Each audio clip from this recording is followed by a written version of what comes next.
Okay, so we're going to determine why do we have a Lydian blues magic key on this 0 sunken notes, 0 open notes version of the C cage, our beloved C cage. Oh my gosh, what's happened? Because we want to do this. Real easy, right? But now it's saying no, you want to play that, ignore all the open strings and play the whole thing from the third. So you just a finger bar it like that. And I have to be careful because I have a wrist strain here. So how do we determine that it's fourth of the fourth? Here's the root, here's the fourth, here's fourth of the fourth, which is the G here. Okay, which is the 7 flat. Right there, it's a 7 flat.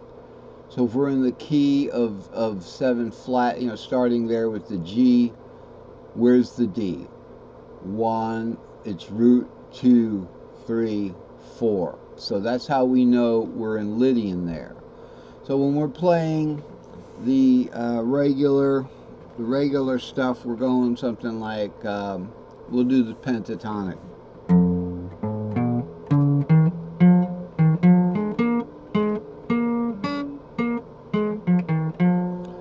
Okay, then we want to play like a Lydian.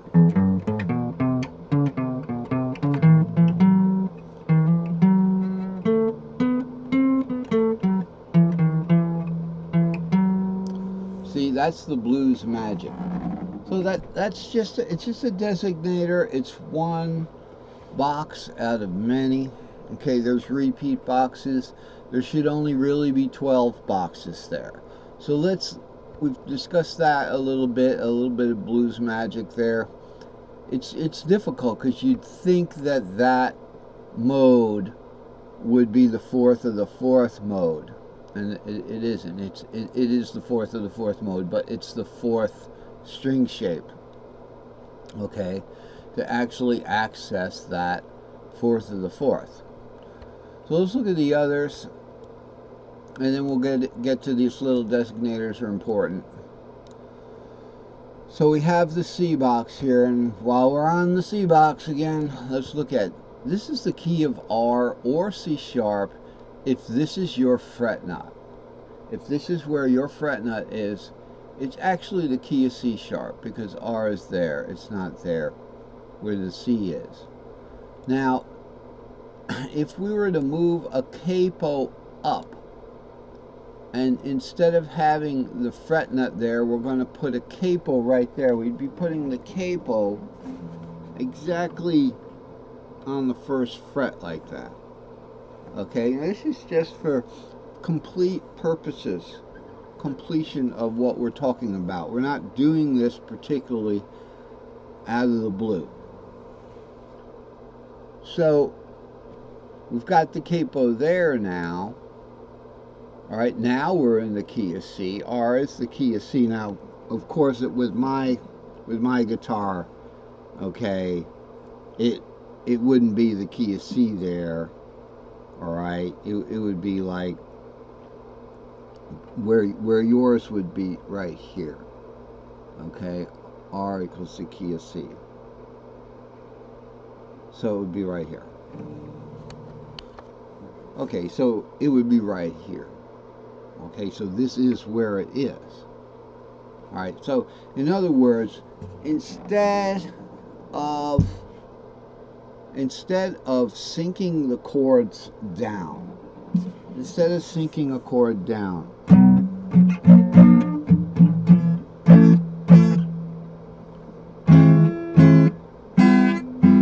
we're going to be moving the capo up on the chord. That's how I've rearranged this particular chart. So if it's the fret nut, R equals C, it is the key of C, but now look what we got underneath it. We've moved the fret nut. I've moved the capo rather up 1. Now I've got the capo on the fourth. So capo on the fourth, we've still got the same key. So this box in this chart, in this reference chart, which we're going to be able to use for the rest of your life, you could use this chart for a lot of determinations of how to put chords together in various situations where you run against the capo or the fret nut. And it also defines all 12 keys in certain situations. So this would be the key of B, because at this point, if you got a capo on the 4, all right, if this is the fret nut, it'd be the key of B, because your low E would be the fourth of B. Okay, but if it's the capo on the 4, you could call it the key of C. All right, in E tuning, Moving the capo up 1, if we have the capo on the 5 flat,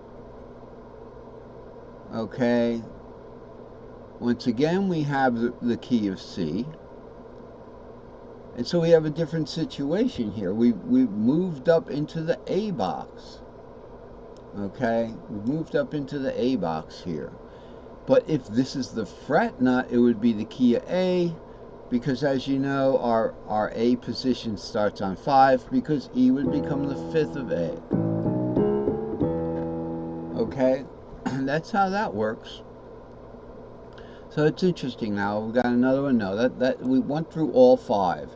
So remember, the 5 started up here. Okay, the 5 started here. Alright, and it ended up, it kind of moved down here, and moved down there. We could do one more. We actually, how many of these guys we got here? We actually could put one more row down there. I think I missed a row there. Okay, so it's actually, it is right.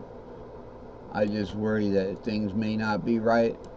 Here we have our 5 starting on the outermost note. It starts to migrate down as we raise the capo up or sink into the fret nut, depending, and that changes the key depending. If you raise the capo up, you keep the key the same with the numbers, the R.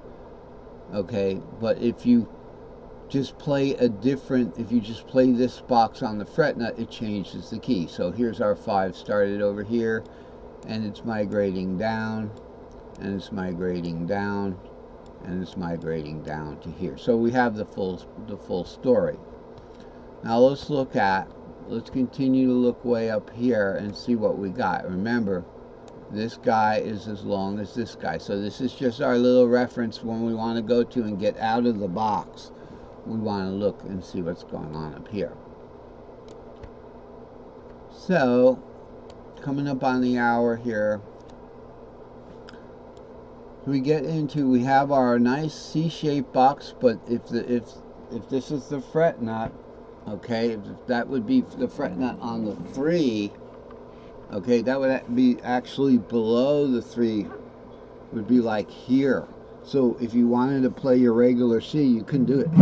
You'd be playing a B.